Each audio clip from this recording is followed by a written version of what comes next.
अद्विक को blood cancer है। उसके माँ बाप उसके इलाज कराने में असमर्थ हैं। इन्हें आपकी एक छोटी सी मदद की जरूरत है। डिस्क्रिप्शन में दिए हुए लिंक पर जाएं और अद्विक की उम्मीद बने।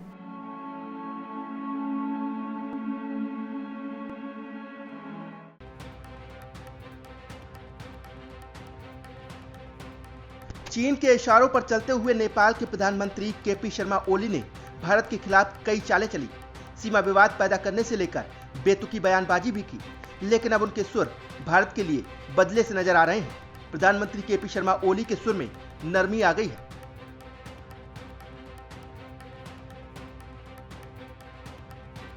ओली ने कहा है कि भारत के साथ जो समस्याएं थी उनका उन्होंने समाधान कर लिया है। समझा जाता है कि ओली के इस बयान के बाद नेपाल में राजनीतिक बहस तेज हो सकती है।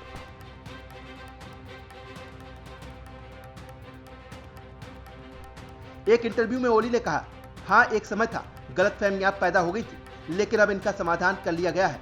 हमें अतीत की गलतफहमियों को पकड़कर नहीं रहना चाहिए, बल्कि भविष्य को देखते हुए आगे बढ़ना चाहिए। हमें एक सकारात्मक संबंध को आगे बढ़ाना है।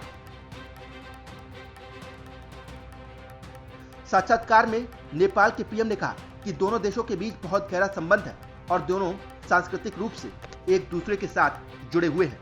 स्थानीय मीडिया के मुताबिक उन्होंने कहा कि पड़ोसी देशों में प्रेम और तकरार दोनों होती है। प्रधानमंत्री ओली ने कहा कि जहां से भी टीका उपलब्ध हो, चाहे वो भारत, चीन, अमेरिका या फिर ब्रिटेन से मिले, हमें लेना चाहिए।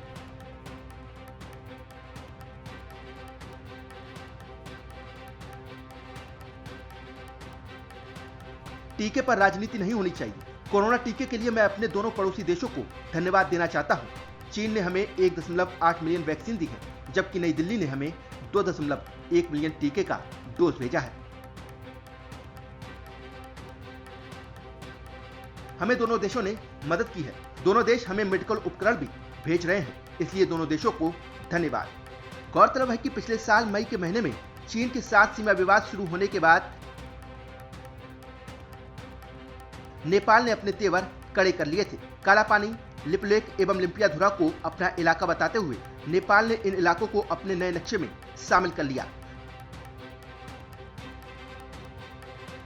नेपाल के इस नए नक्शे पर भारत ने कड़ी प्रतिक्रिया जताई। इसके बाद नेपाली पीएम ओली के बयानों से दोनों देशों के रिश्ते में तल्खी आ गई। हालांकि अब जाकर दोनों देशों के संबंधों में फिर सुधार आया है। ब्यूरो रिपोर्ट, भारत तक।